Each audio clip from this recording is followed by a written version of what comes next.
International Affairs at Universidad de La Sabana in Colombia. I'm also the Vice President of the Colombia Challenger Knowledge Association. And today I will be serving you as moderator of this wonderful event. So first of all, let me thank the cultural attaché, Mrs. Rosalyn Wiese, who will be joining us a little bit later, of course, for always promoting these initiatives, to her entire team at the US Embassy in Colombia, and to Camilo from CCYK, of course, for always enabling these interesting spaces. Let me thank also our wonderful panelists joining us today from different parts of Colombia and from the US.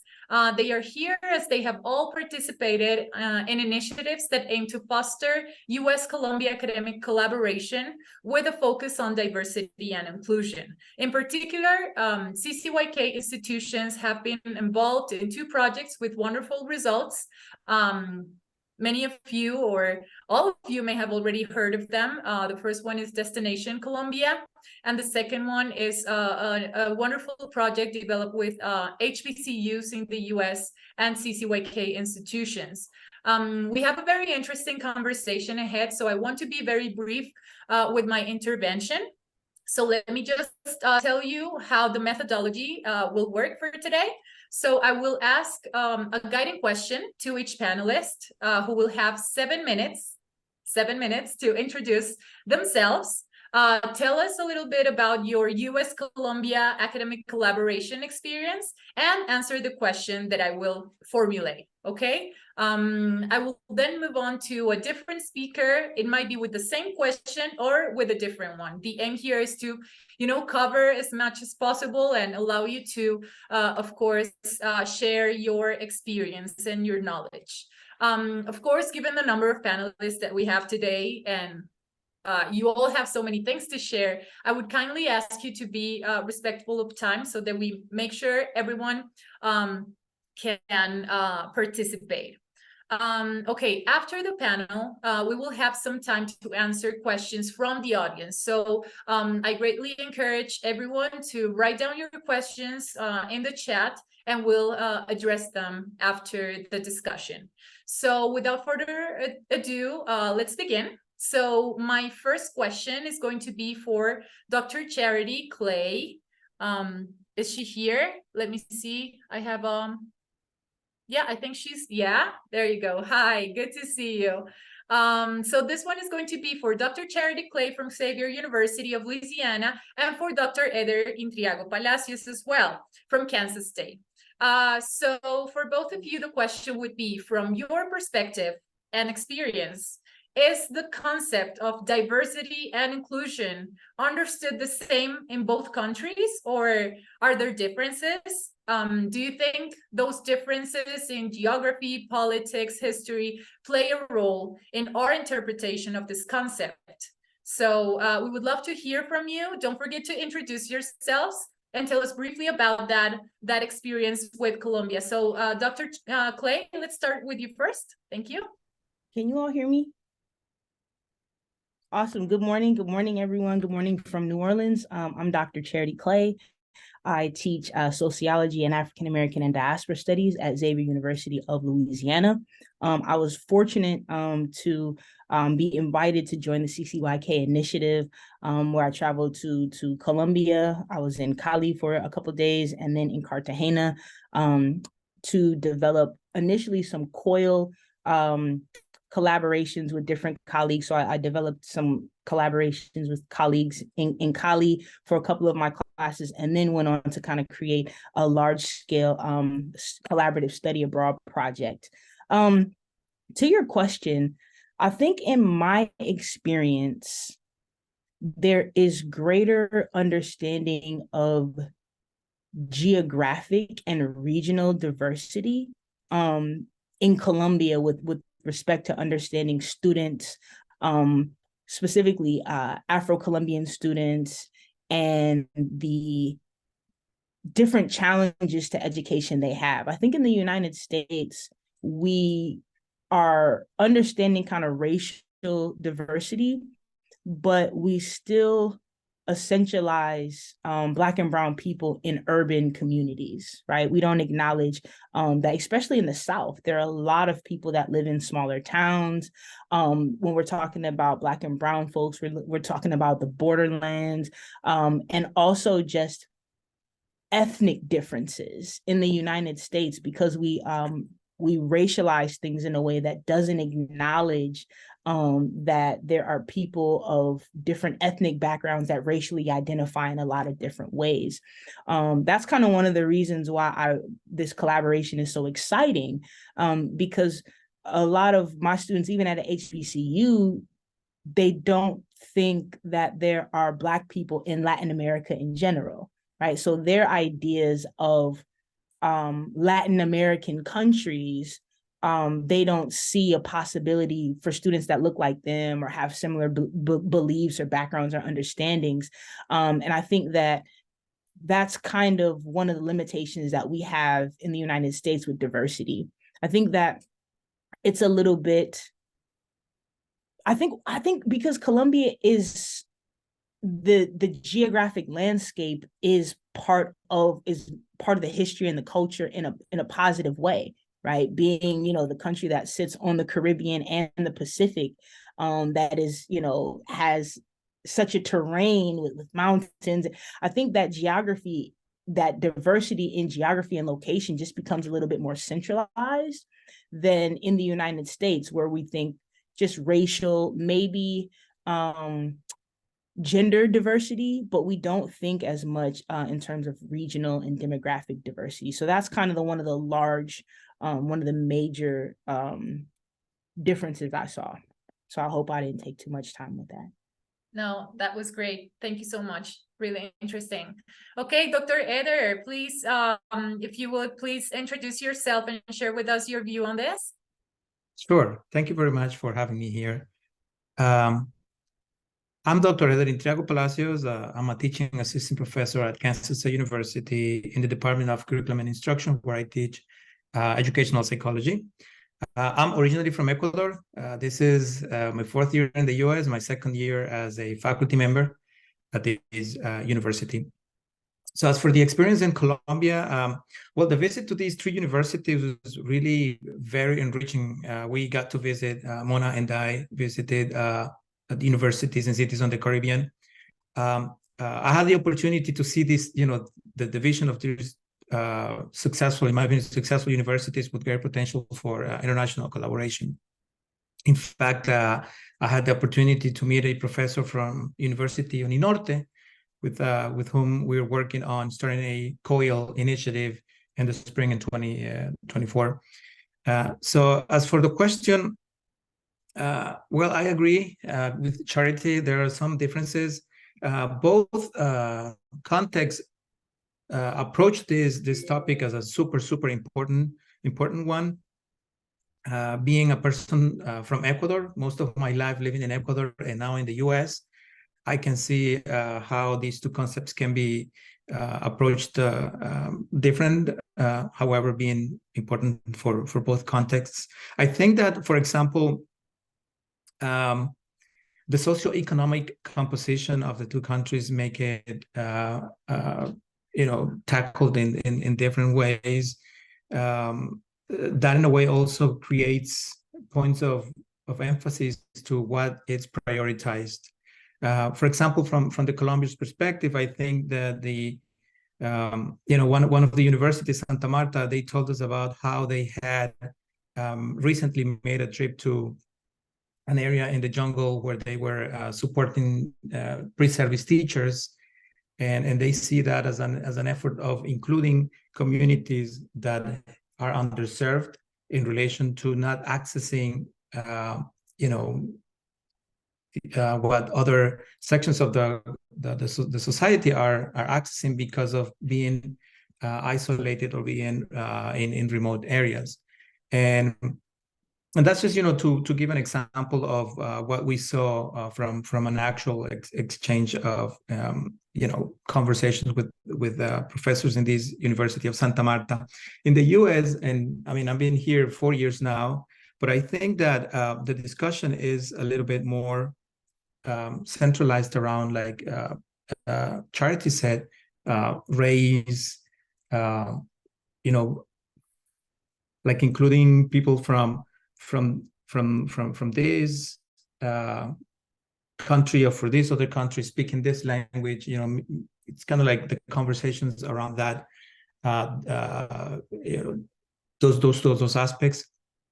But I think at the university level, I can see that like those two terms, inclusion, diversity, are topics that keeps faculty members, leadership interested in learning how to understand it better and just be able to make it more something that progresses for the benefit of the populations in that are served in universities. Thank you so much, and that's so interesting what you share with us. There's definitely a complementarity, between these two perspectives that I think can enrich always the discussion between institutions and people from the two countries. So thank you both. Okay, so let's move on with the second question. This time I would like to ask Dr. Marcus King from Prairie View A&M University and Dr. Charlene Chester from Morgan State University. So the question for both of you would be, what were the main discoveries of your visits to Colombia and your relationship with higher education institutions in the country? Please don't forget to introduce yourselves and tell us briefly about your experience. So Dr. King, let's start with you. So thank you, Alejandro. And it's just Mr. King will suffice. Thank you. My name is Mr. Marcus King. I'm International Programs Coordinator at Prairie View A&M University. Been here about 6 years, working primarily in the study abroad department. And I've also continued to serve as the chair for NAFSA's HBCU member interest group. So I work a lot with connecting our other HBCU counterparts with information, webinars, and things of this nature as well. But last October, November, about 12 months ago now, I also had the opportunity to participate in this project with the US Embassy and CCYK and travel to Cali and also Manizales and Pereira in the coffee region. And so overall, in the span of about 10 days, had the chance to visit 10 different schools, universities in the different areas. And my first impression, I think, of just the country in and of itself was, it's just a very beautiful country, very lush landscape. And so the people were so kind and welcoming. Of course, the food was delicious. The coffee was very tasty. I have not stopped drinking coffee since I've got back. But it was just overall a very hospitable experience and a great opportunity to learn about Colombia and the history and more of the culture as well. But going back to the schools and the universities, I found the schools and the students to both be very impressive. Again, I mentioned we visited about 10 different schools and had the opportunities to tour their campuses, tour their facilities and their laboratories. And I found that the labs were very well equipped. And not only that, but it was a real treat to see the students were actively engaged in running experiments and then able to describe the work that they were performing. Another thing that really stuck out to me was just a general commitment to sustainability that I saw across campuses and their efforts to limit waste or generate their own power or even recycling water and truly doing things to preserve the environment. And so that was something they were very proud of and had been internationally recognized for. But overall, it was truly an enriching experience. I think Colombia is ripe with opportunity to become a premier destination for international education activities. And I'm currently pursuing multiple collaborations with professors here at Prairie View A&M University, where I work in collaboration with various members of CCYK. Camilo has been really instrumental in connecting me with people of I guess, counterparts at the various CCYK institutions. But these potential projects range from biology and biochemical engineering research to Spanish language immersion opportunities for our students, and even producing a documentary piece that focuses on the Afro-Colombian population, which is of particular interest, again, for my institution as a historically Black college and university. Thank you, Mr. King, for your contributions, and I'm glad you enjoyed your time here in Colombia. So we're hearing now from, a perspective, also from a different part of Colombia. So also the richness of, the panelists today was that you were able to explore different parts of Colombia. So all of you have a different view of what Colombia can look like, and you can really see within the group all the diversity that, has already been mentioned several times. So Dr. Chester, please, if you can introduce yourself and share with us your experience and discoveries. Thank you, Alejandra, and good morning, everyone. I'm Charlene Chester Jerome. I'm from Morgan State University in Baltimore, Maryland. I am the Assistant Dean for Administration and Outreach within the College of Liberal Arts. And I had the opportunity to visit Colombia through the CCYK program and engage with their faculty, staff, and students over a variety of days, and to engage here with some of my colleagues who are on the program. A lot of the things that Mr. King mentioned, I do support and certainly echo.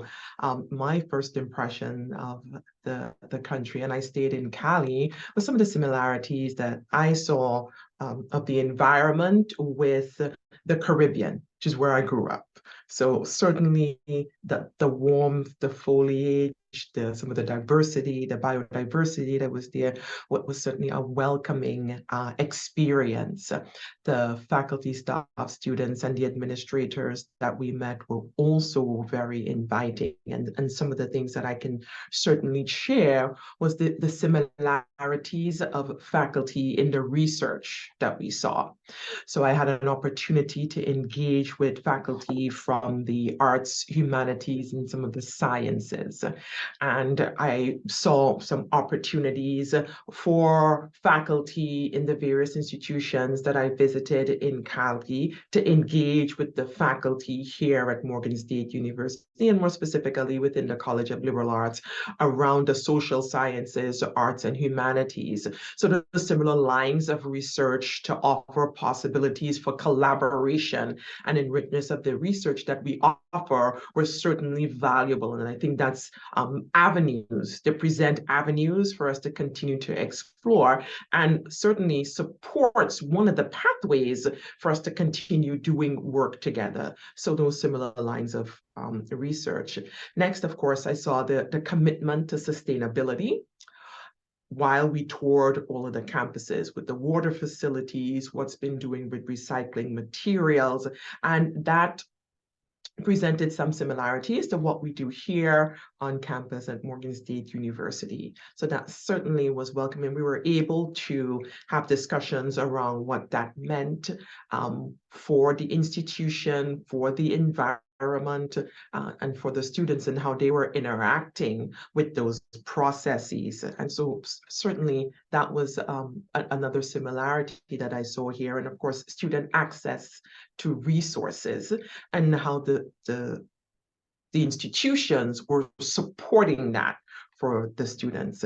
Also, the level of support and engagement that I saw with the administration and with the faculty, with the students, certainly welcoming and inviting.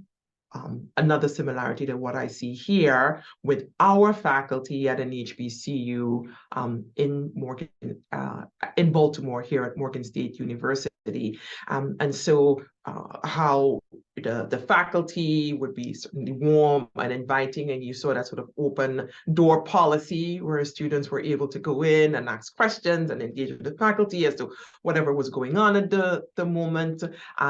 That was another way that I think our institutions look similar in that level of engagement. And then the opportunities for experiential learning were certainly visible as we toured these educational institutions and had an opportunity to learn about some of the things that the faculty were doing with the students. As we know, experiential opportunities are certainly very valuable for our students' learning and for them once they move on into the world of work, or they're going to move on into their graduate programs. It certainly presents to them the ability to engage with people from a variety of cultures, because we know we're preparing students to be global citizens and to engage with people across the world.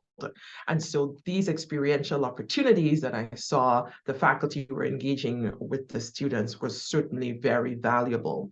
Not only with the students, but when I saw the engagement with the community, because I did get an opportunity to travel with some faculty members to another town where they were doing a video project with the community, sort of documenting their experiences. And so I got that experience as well. So sort of stepping outside of the campus, outside of the faculty and community, I saw how the faculty were engaging with the community members and the projects that they were doing to give back to community and to raise their voice in society and to sort of demonstrate the importance of the community voice and how that relates back to the history of the town and where they may want to be going. So certainly that those experiences all sort of put together painted a very positive image of the opportunities that our institutions have to collaborate and move forward. Thank you, Dr. Chester.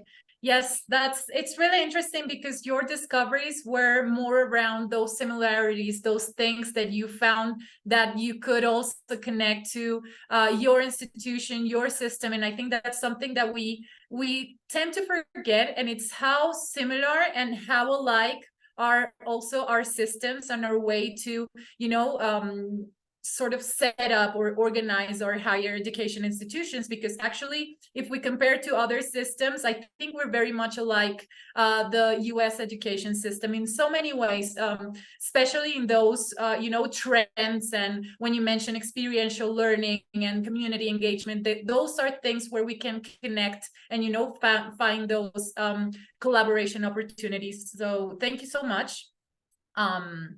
I would like to move on with our third question.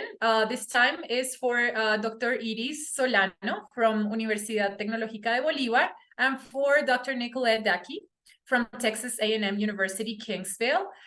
For you, the question would be, what do you think are the main barriers, weaknesses, or threats, challenges presented that are present in the Colombia-US academic collaborations? What is your perspective, your experience, focusing more on those challenges that we need to tackle? So please don't forget to introduce yourselves. Dr. Solano, let's start with you. Okay, thank you so much. Can you hear me? Can you hear me? Oh, okay, yeah. Okay, perfect. All right, so good morning, and thank you again for the opportunity to share our experience with these different programs for academic collaboration. My name is Iris Solano. I am a foreign language educator who also is passionate about the study of social sciences and dynamics. I am currently leading the Language Center at the Universidad Tecnológica de Bolívar in Cartagena, and I have been actively engaged in the design and implementation of the different initiatives we have created here with different HBCUs universities since last year. So far, within the foreign language field, we implemented online bilingual exchanges so that students can practice language and to foster their intercultural awareness and competence depending on the proficiency level they have. And we conducted this one with students, Spanish students from the Morgan State University with the classes of Professor Gonzalo Baptista. The initiative has been implemented for 3 semesters, and it has been so successful among the students that is now a regular co-curricular activity at our university, and it continues to grow every semester, including more and more students who wants to participate in the activity. The initiative is called Campus Bridge. And similar to this one, we also work on 2 short-term programs. One was created as a Spanish as a second language course. It's gonna be implemented in the summer. And this one has an Afro-Colombian cultural component so that students from the University of Maryland Eastern Shore can, integrate in our academic system and experience the culture in the Caribbean in Colombia. In the same line, our Department of Political Science and International Relations collaborated with Dr. Charity Clay here with us today from Xavier University of Louisiana in the design of another summer course that explored transatlantic Blackness. The goal of this one is to provide students from the US with an opportunity to experience the academic system of Colombian universities, which we just stated that is not that different from the one followed in the US. But here they will also have the opportunity to collaborate with Colombian students with similar experience who work in the same field of knowledge. They could get immersed in the culture and reflect on the omission of Black and Indigenous views in the historical references of the city's tourism. We are hoping to implement these pilots in the summer next year. And to address the question regarding the barriers and the witnesses, I will address mainly our specific institutional and regional context. I believe the main issue we have in our university and in the region, the city in general, is the language barrier. We have really low levels of English proficiency, and that's why we focus in this online exchange so that the students can have the opportunity to practice, to improve those skills as well. And the language barrier is not only for the students, we also have this issue connected with the teachers as well, with the university professors, which might restrict their opportunities to join and their willingness as well to participate in these opportunities for international collaboration. Another issue that we identified in this part of the country is connected to disparities in terms of access to tools and resources, particularly to technology, that can.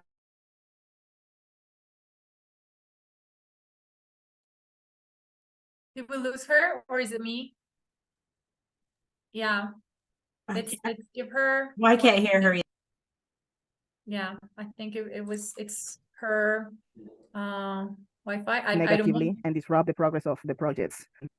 Okay, I think you're back. Oh, really? I Sorry, disconnected. we missed you, but it was like 30 seconds, so don't worry. Okay, so what was the And last can thing you just hear? rewind for 30 seconds and continue, please. Okay. Sorry. So I'm not sure what was the last part you hear. So I you was were about explaining to the start, barriers. you were going to tell us about the barriers in terms of access to certain Okay. resources. Oh, okay. All right, no problem. So when it comes to barriers, what we have identified here, the main one in our context, and particularly to the area in the university where we work, is connected to the language proficiency. We have one of the lowest levels of proficiency in this region of the country. And even though it's a touristic city, and this affects students' ability to participate. That's why we have focused our programs particularly on this area so that they can have the opportunities to practice, to improve, and to gain confidence as they interact with native speakers and feel that they can actually communicate in their language. So it's one way to motivate them as a way to enhance their engagement with the learning process of the language proficiency. But that's like the main barrier we face here, and is the low proficiency level of our students. And this one is not only for the students. We have the same situation with many of the teachers as well, university teachers who might feel hesitant, who might not be that willing to join these opportunities for international collaboration because they don't trust they will be able to communicate, to establish these agreements, to implement the initiative. So that's why we focus on that. And the second barrier that I wanted to address was connected to access, like the difficulties to access the necessary resources and tools, especially related to technology, since we have been working with online exchanges to facilitate the progress of and the success of this kind of initiative. Thank you, Dr. Iris. I think you mentioned some things that should and could serve as inspiration for future initiatives, you know, to keep promoting and try to keep tackling those barriers that I know have been, you know, have been the center of your initiatives and or of other initiatives in several institutions. But I think we have to keep pushing those barriers forward. Okay, so Dr. Daki, please introduce yourself and share with us the challenges and the barriers from your point of view, please. Sure. Hi, my name is Nicolette Dake. I'm with Texas A&M University Kingsville. I oversee the Office of Global Engagement, and I was selected to participate in the Go Colombia project this fall, and spent 2 weeks in Medellin and Bucaramanga, meeting with 11 different institutions, both public and private.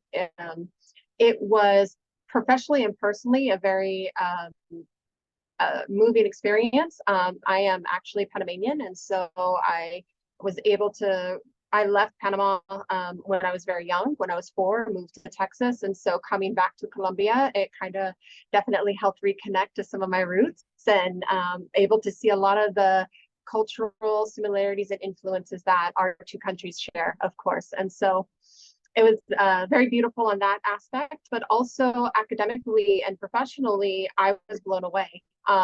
Just the innovation, the advancement, what every institution was doing to move forward education, not just for themselves, but as a collaborative whole through CCYK, but more importantly for the community. You know, especially going to 2 of the more interior cities, it was interesting to see how they handled some of the stigmas that have come through their years. And again, being Panamanian, I was able to relate that with some of the stigmas we have had through our history. And, you know, I think if we lead into what some of those main barriers, weaknesses, threats present to these academic collaborations between our two countries, I can see where specifically with Medellin, you know, their history has had a negative perception to US through, you know, the media portrayal, through, you know, just our own travel advisories. I remember when I got selected, I had to get special permission from our system to make sure it was okay. And, you know, there was a lot of hurdles that I kind of had to jump through and make sure that this was, you know, a safe opportunity, even though it was the US Embassy who was supporting the initiative. You know, it caused a moment of to step back and question when you're looking at the travel advisories, do not come, turn, you know, all these things. But I tell everyone it was the most safest, beautiful experience that I had. I felt more safe in Colombia than I do going downtown Houston. I'm sure Marcus can agree. You know, I lost my phone in the airport upon transition from Bucaramanga to Medellin, and you would have thought I lost a child the way security was running around with me and looking for it. And, you know, it was very, I got my phone back, and, you know, I was able to move forward, but it was just, like I said, it was an amazing experience. But I think because of those negative portrayals, and assumptions that it does definitely put a damper for individuals from the US wanting to come and collaborate.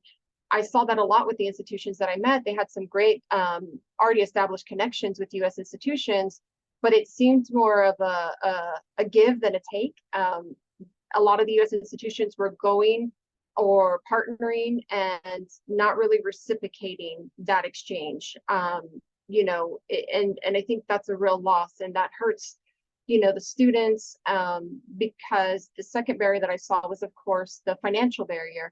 For us as Americans coming to Colombia, that exchange rate is it's great. It's, you know, it works out really well.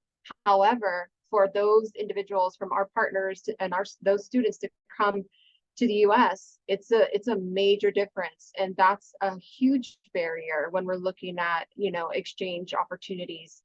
And with exchanges, it's not just give. You want to be able to give back and bring in, you know, those opportunities for both sides to gain benefits.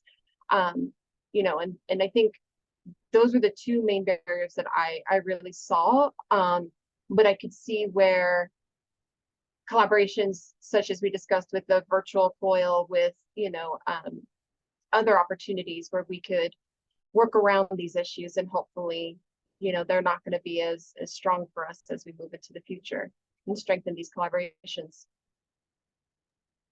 Thank you so much. Yeah, indeed. I think you both mentioned, you covered those challenges that, you know, we continue having, and of course they're still going to be there, but I think the fact that you are able to see firsthand that you are in a country that, as in any other country, we struggle with security, especially in large cities, but it's just part of our global citizenship already. So I think, you know, the fact that we can have people, you know, from the US saying what you're saying, that's already helping breaking those stigmas and those assumptions. So I think we should support that. We should encourage, of course, all the time that we can have as many US students and scholars here in Colombia as possible. And I think that in itself opens up more opportunities for our students. You know, it enables interaction, it enables language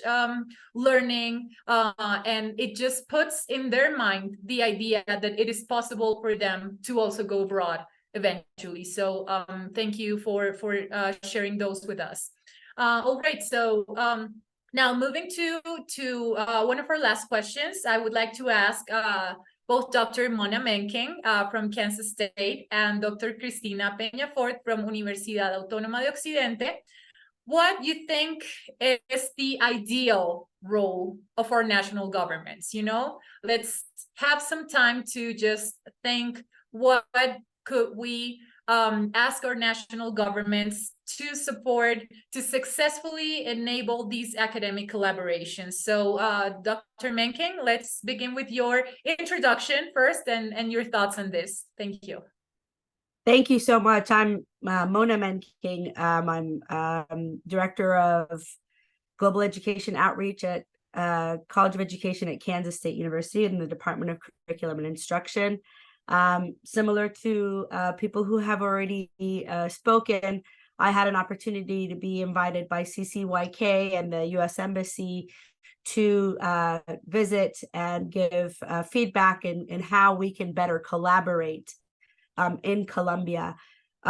We've been fortunate to be engaged in Colombia for quite some time, actually, at my previous institution, and now at Kansas State University. And I've been at Kansas State University for just under just about 12 years or so. So we've been lucky that, like Eder, I grew up from Ecuador, so I have a little less fear of traveling to you know, Colombia personally, but it doesn't take away from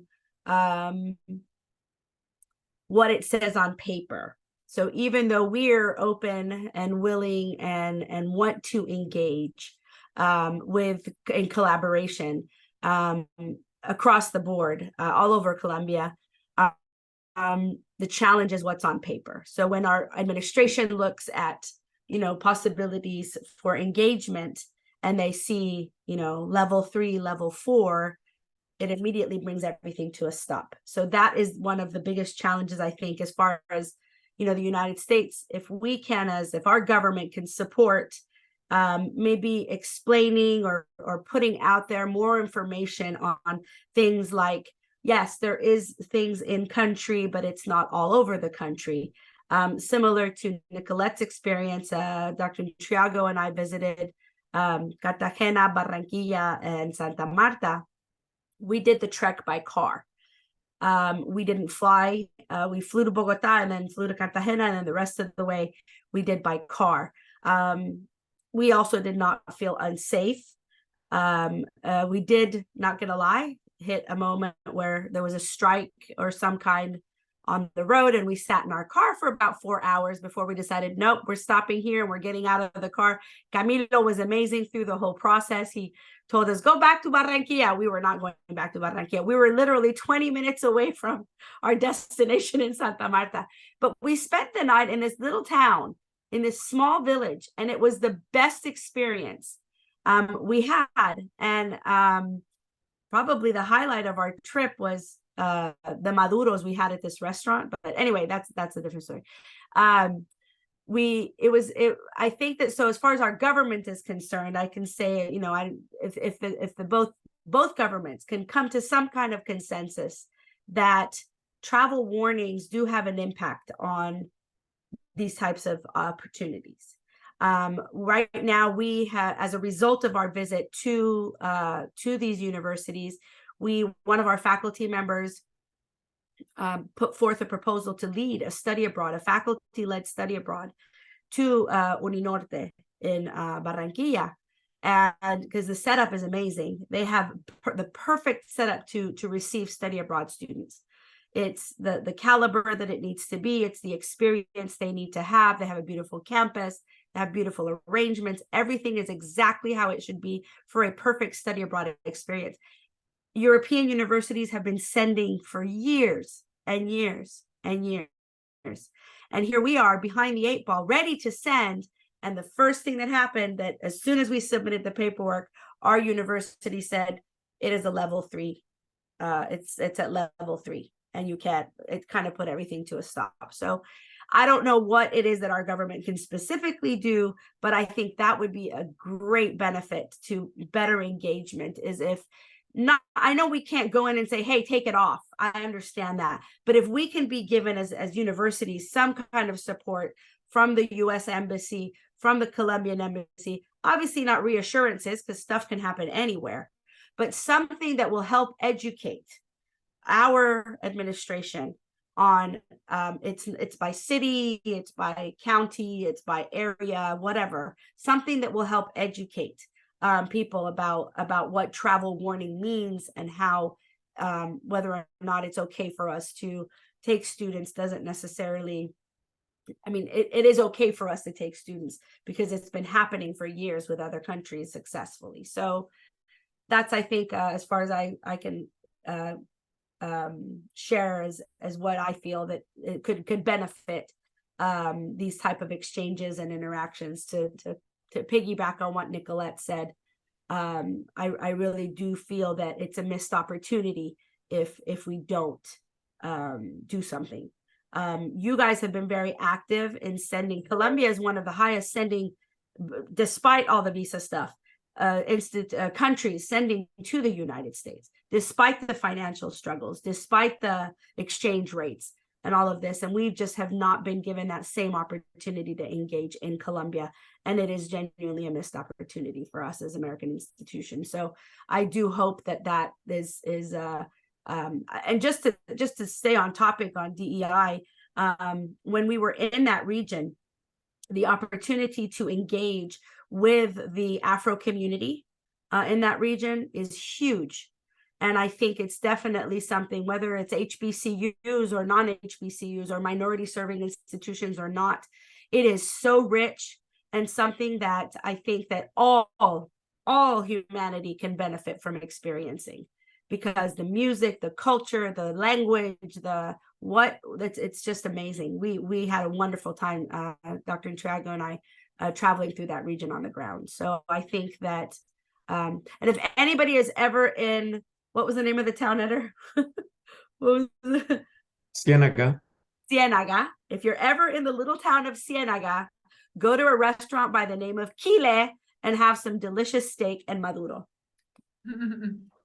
Thank you so much for all that. It seems that like you had the full Colombian experience, including, being stuck in the middle of, a tiny, small town. I think all Colombians can relate to that. And it always ends up being a nice experience, because you discover things that you weren't planning on. So thank you for sharing that. Well, of course, I agree. I think it's always been, a challenge. As you said, we know that, the travel warning cannot be just eliminated. That's obvious. But I think if we focus on, maybe providing even as CCYK and as, external actors, non-government actors, I think we can contribute on, raising awareness, on informing better, or having more information available to just let our institutions and our, institutional governments understand what that really means and how it should be interpreted. I think that's a really nice thing, and I think we should all become advocates on that within our institutions. You have already been here, so you have a special voice, to reach your institutional leaders and tell them and give them also some ways and some alternatives for them to feel safe, because I think it is important that we can start from, everyone feeling safe and under the right conditions to promote the academic exchange. So thank you so much. Dr. Peñafort, Cristina, please go ahead, introduce yourself and share us your opinion from the Colombian side. Thank you very much, Alejandra, and all the honorable presenters of this interesting and necessary moment, I think.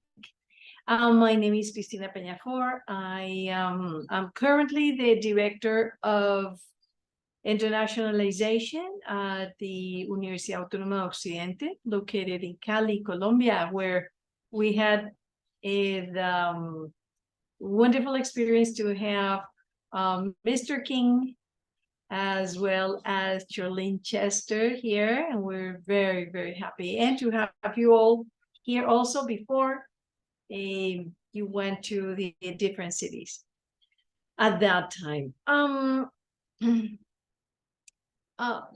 Basically, one of the things that I would like to emphasize is that our experience as Universidad Autónoma de Occidente of academic collaboration with the United States has been very, very positive. We have had real, concrete, and fruitful experiences with Arizona State University, with Rochester Institute of Technology, with the University of New Mexico, with the University of the Incarnate Word, with Florida International University, with Tompkins College Community College, with the College of Environmental Science and Forestry, and with set academic programs, and all of them have been in different fields.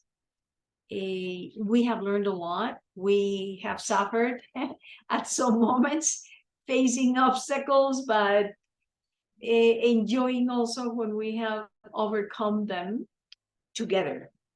And that is one of the things that is probably the most gratifying, fruitful, and worthy result, that is together doing from each part what was needed to be done. So it has been very positive. With regards to the question on what we think is the ideal role of the national government, Colombia and US to successfully enable these academic collaborations, I agree completely with what Mona said, but also I would say add the following. First, I think that governments should be like linebackers, supporters, of the initiatives that higher education institutions have, and how would they show, how would they demonstrate this support? Through many things. For example, through considering special rules or to flexibilize the issue of the visas.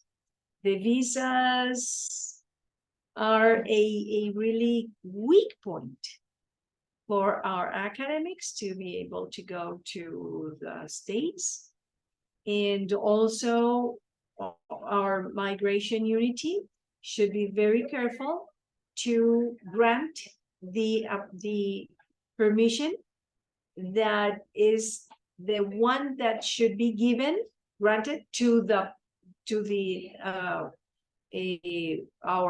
academics coming from the United States, because sometimes they make mistakes and it is a miss for us. We can correct them, but it is difficult. So this of migration for academics should be considered as something special that should be treated with flexibility and with trust also. And because this is a matter of trust, trusting each other as persons, as institutions, and as governments as well. Also, something that would help, I think, very much is as governments to provide, to support also with strong databases to make academics easier to find, and to have a bank of initiatives and sponsors. This would allow us to go beyond and to have a more accurate scope of the academics and the possibilities and the research fields, and to be able to do this through using technology. And they should be so strong. None of our universities can do that because they should be really strong servers. But governments, yes, they can. That would make our life easier, more efficient, and we would save a lot of time, and we would be more precise in our efforts. Also, let's say technology that governments can provide is to measure what is working.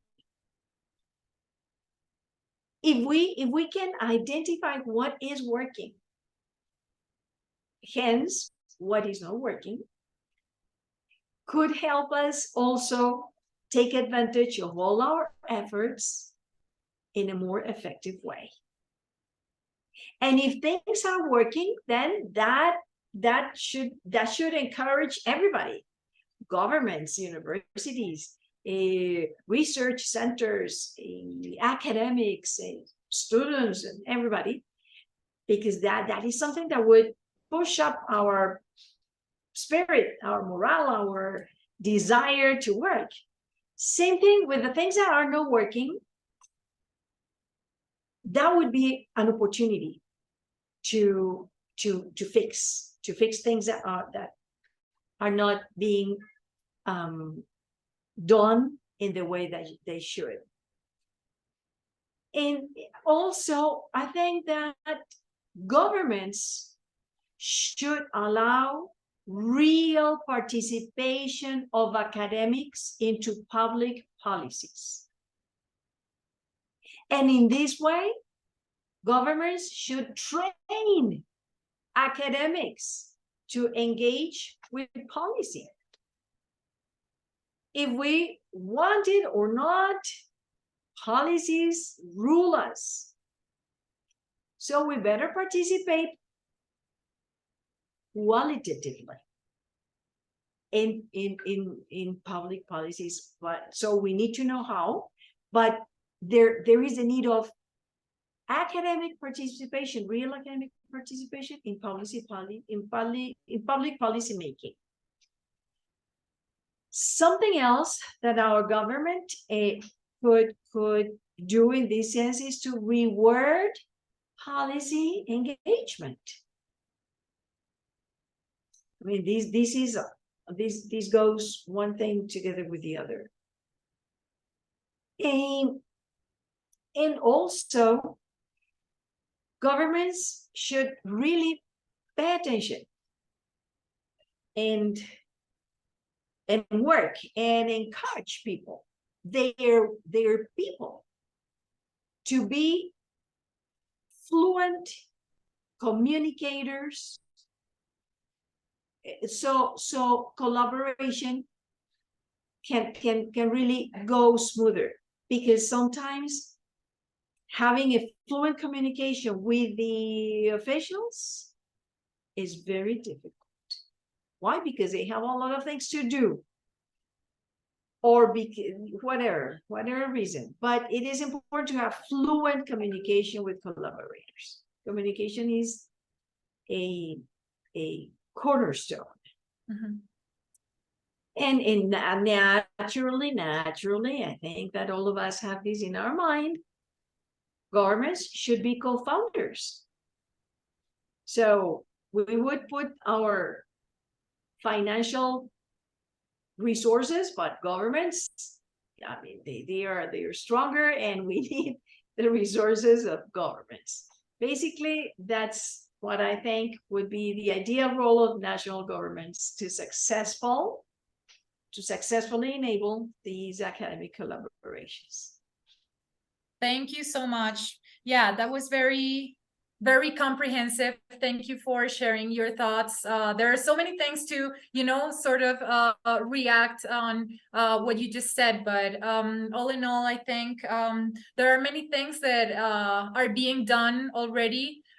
Maybe not as reciprocal as we would expect from government to government, but let's say that definitely the US Embassy in Colombia has done an amazing job in supporting these academic collaborations. They have been co-financing initiatives to enable these collaborations. Of course, a long road to walk still. I think your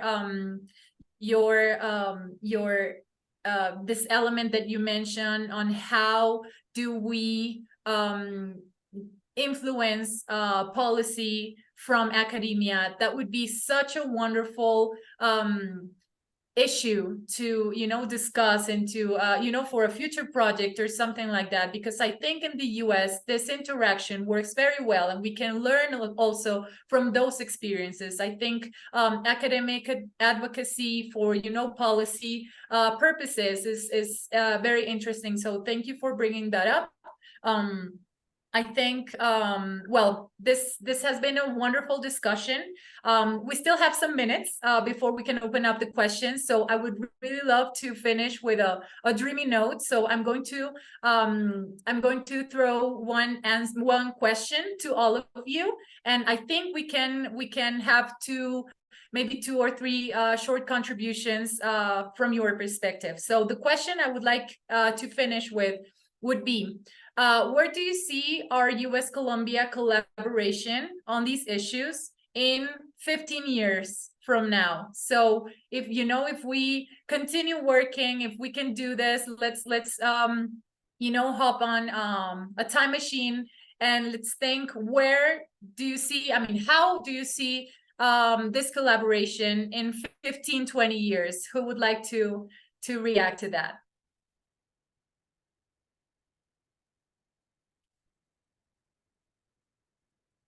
Nobody? I'll break the ice and just say I think the sky is the limit, certainly. I think there's definitely a lot of opportunity. There's no shortage of opportunity to be pursued you know, between our institutions. I know there's a number of different challenges, you know, that you know, we'll face, you know, along the way. But, you know, I think if we have steadfast people, you know, that we're able to kind of maintain this community and stay connected and continue to build on the essentially the foundation that's been laid here for us.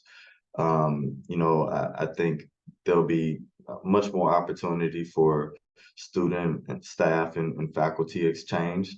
And hopefully we can also kind of tackle that language barrier as well, but between our communities, so that we can continue to work together to tackle the challenges, excuse me, that I think we face just as humanity.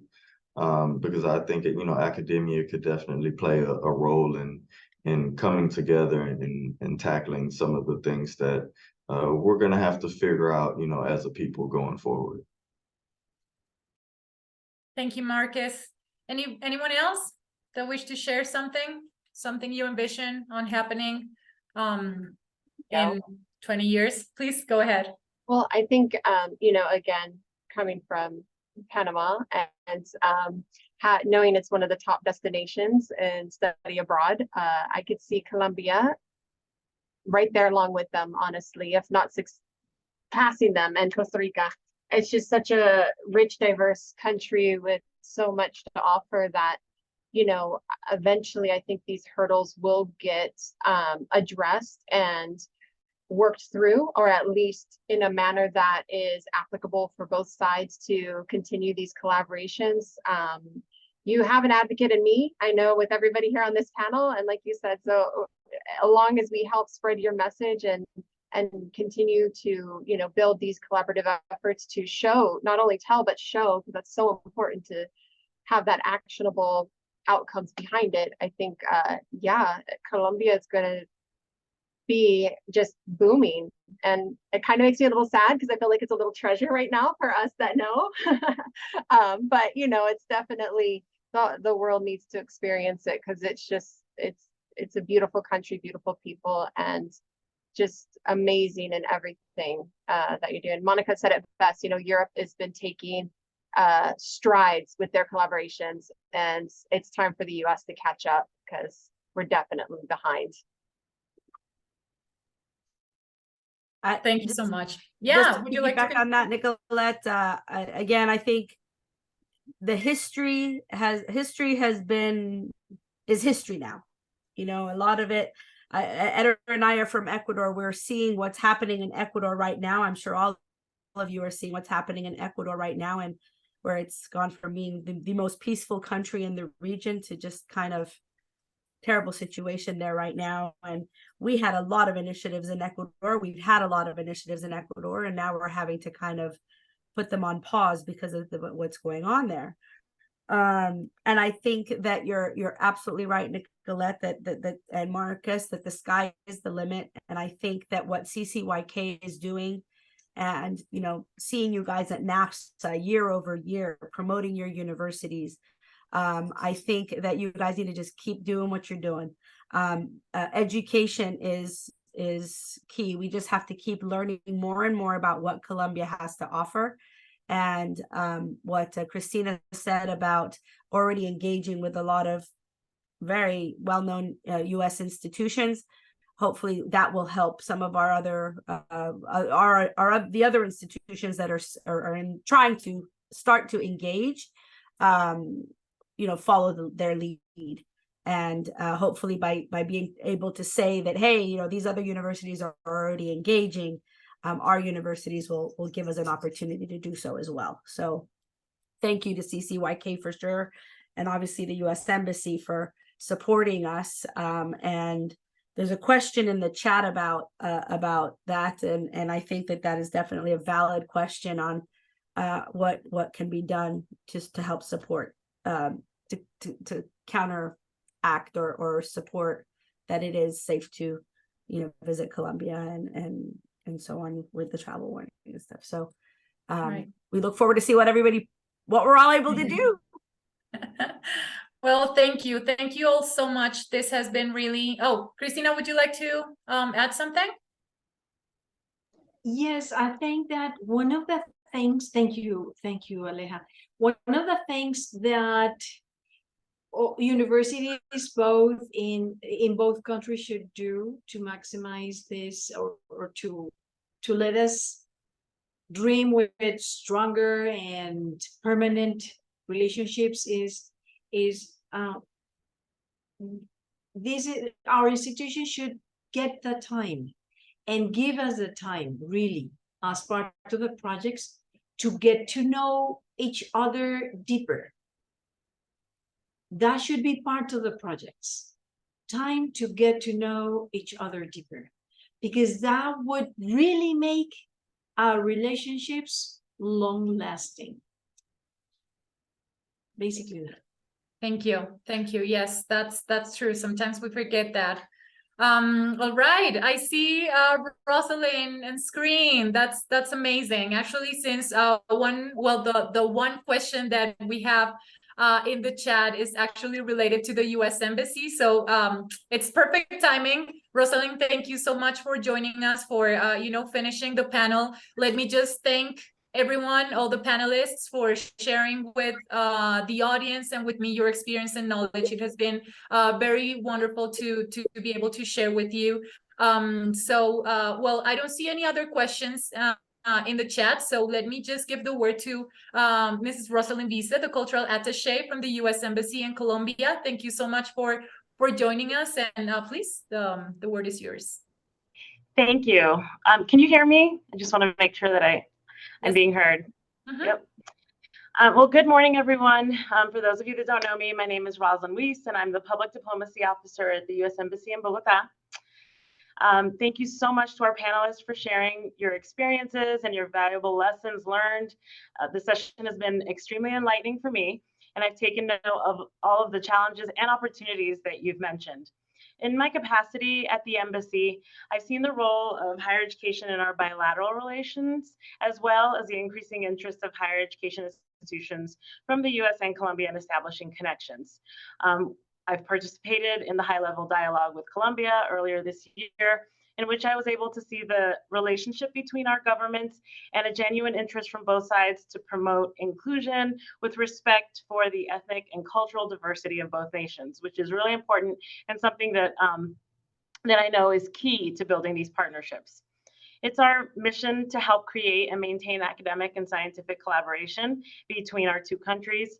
We've been working to promote more academic engagement, particularly with minority serving institutions from the US. The minority serving institutions of higher education that serve minority populations are unique both in their missions and their day-to-day operations. Some of the colleges and universities are located in remote regions of the country in the United States, where others serve urban neighborhoods. Some are only a few decades old, where others have been striving for more than a century to give their constituents the social and educational skills needed to overcome racial discrimination and limited economic opportunities. And so the work that you have been doing and the commitment to this work that you have shown to build capacity between higher education institutions in Colombia and the United States to create long-lasting partnerships has been really important for us. And we want to continue to work with you to build on those. Government resources alone are insufficient to address all of these challenges to equal access and inclusive education. So we do need to work with leaders in academia, but also business and foundations, civil society organizations to create more access for new models of academic exchange and training programs for students and faculty. I will go ahead and address the one question that's in the chat that was regarding the travel warnings, which to a certain extent is also kind of connected to visa issues. These are all things that are extremely challenging to overcome, I think, particularly for US institutions when trying to either set up a global partnerships or international international partnerships program, or even trying to promote dedicating funds to academic exchanges and other capacity building type of programs. So one of the things that we are committed to doing from the embassy, while we cannot change the travel warning system and we cannot change how difficult it is to get a visa, we can help educate. I think Mona's comment about bringing awareness and also just being able to provide the information and clarity on what some of these policies mean, what the implications are, what the situation is on the ground, and bringing that information to the US institutions that are considering partnering with Colombia is really important, and we can help with that. Shortly, we will be advertising a new initiative that we're working on with CCYK, which we're really excited about it, which will be focused on partnerships between minority serving institutions and institutions in Colombia. And part of that particular initiative will be to bring some of that awareness to institutions that are considering Colombia as a place where they want to work and build partnerships. With the travel warning in particular, as Mona mentioned, it's not a one size fits all. It is definitely, there are certain areas we work with the same travel warning for our Fulbright programs, for example. And we managed to have a significant amount of grantees from the United States in all different parts of Colombia, and they have completely successful experiences here. So we want to try to remove some of the fear and concern that US universities and colleges may have with working in Colombia. So that's something that we're committed to trying to address. The visa issue, it's the same thing. We can try as much as possible to educate. I also work on Education USA. It's our study abroad advising program that is a free program to Colombians that are interested in studying in the United States. And through those programs, we do provide a lot of information about the visa process. And so that is something that we are continuing to figure out how we can increase our outreach and increase the information sharing on not just how to be completely successful in the college application process, but also and this is particularly important for students that are trying to study in the US and they come from outside of Bogota, from the territories in Colombia. But we're really trying to increase our outreach to them, to give them the tools and the skills that they need to be able to participate in exchange programs. And part of that process is also being successful in the visa process. So those are things that we're working on. Hopefully we'll be able to provide some really helpful informational sessions as part of our new initiative, and hopefully all of you that are here today and any of your colleagues will also participate in that project. If there are other questions, you're more than welcome to send them to CCYK, and if there's a specific issue that wasn't answered today, we'd be happy to try to get the response for you. I just want to say thank you to everyone for being here today. We're really excited about this enthusiasm that we're seeing between institutions in the US and institutions in Colombia, and we want to try to promote that. So thank you very much. Thank you so much. Thank you, Rosalyn, for always being such a great sponsor of all the initiatives, of bringing always new ideas to the table, which is also very insightful for us, and of course for joining and for answering the questions and the issues, and for being a promoter overall of education and academic collaboration between Colombia and the US. Well, it was an honor for me to serve you as moderator today. This will certainly not that we get around to discuss these issues. And well, thank you for joining us, and until the next time, thank you very much. Thank you all. Good to see you. Bye-bye.